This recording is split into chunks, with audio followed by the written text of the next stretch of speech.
vezano znači za Božić i ovo vrijeme u kojem se nalazimo, vrijeme Adventa, znači ono što ovo vrijeme posebno obilježava za razliku od ostalog vremena u toku godine jest upravo ta priprava za Božić koja kreće misama, zornicama. To je nekako vrijeme koje je ispunjeno toplinom, radošću, susretima, obiteljskim druženjima, jednostavno u cijelom okruženju, ne samo obiteljskom, kad iziđemo na ulicu vidimo nekako ta ozarena lica ljudi, radost, gdje ljudi jednostavno žele podijeliti tu radost sa drugim ljudima, nekako svi smo sretni, ispunjeni.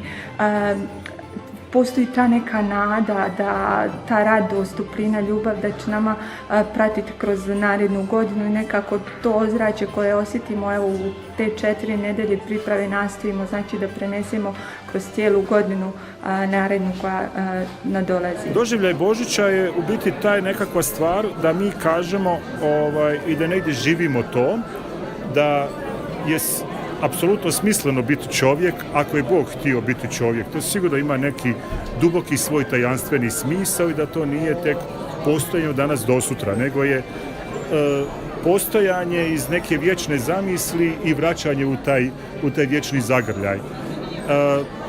Osobno nekada mislim da taj događaj Božića, da je se Gospod pojavio među nama, mogu ovako to rastumačiti kako kaže jedan teolog. Ljudi su pitali zašto patnja, zašto bol, zašto ovo, zašto ono. Nekako osjećaju da Bog šuti, da se rodio Bog. Kao malo dijete da opet šuti, ali on dolazi da živi odgovor. Tako da mi jednostavno možemo reći dolazak Gospoda u naš svijet, to je dolazak iz svjetla, dolazak iz smisla, dolazak i odgovora i dolazak uopće da nam kaže da nismo sami, da neko proživljava ovo što jesmo, da neko nosi tu stvarnost i da ta stvarnost ne ide u besciljno, da ide s nadom prema vječnosti. To je možda smisla i onda su sve ovi događaji, bilo glazbeni, bilo likovni, nekako da nas u tom prenu kada to zaboravimo. Eto, ja bi to tako nekako najsažetije rekao. Prilike Božić uvijek se nekako vezao uz te kolače, uz tu gužvu oko tih kolača, kao da je to najvažnija stvar koja se tu priprema, odnosno svako ima u svoju ulogu, obzirom da su majke uvijek bile domaćice i oni koji su uglavnom pripremali, koji su uvijek nosili najveći teret, tako nekako uvijek dođe uz taj dio, znači uz puno spremanja, puno kuhanja, previše hrane na stolu, previše svega i uvijek je uz taj neki način, znači taj Božić bio vezan za tu neku užurbanost, da bi se na kraju uz večeru zapravo to sve svelo u jednu smirenost, u jedan taj stvarno poprilično ugođaj koji mi svi pamtimo.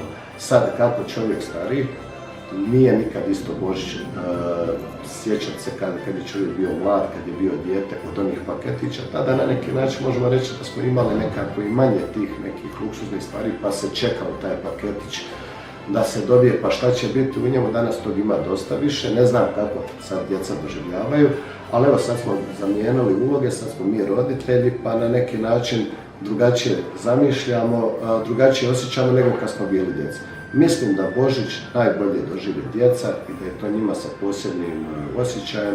Evo ja jutros kad sam se probudio, moja djevojčica kaže imamo još, ne znam, 15 sati do Božića. Tako da je to nešto što se jednači.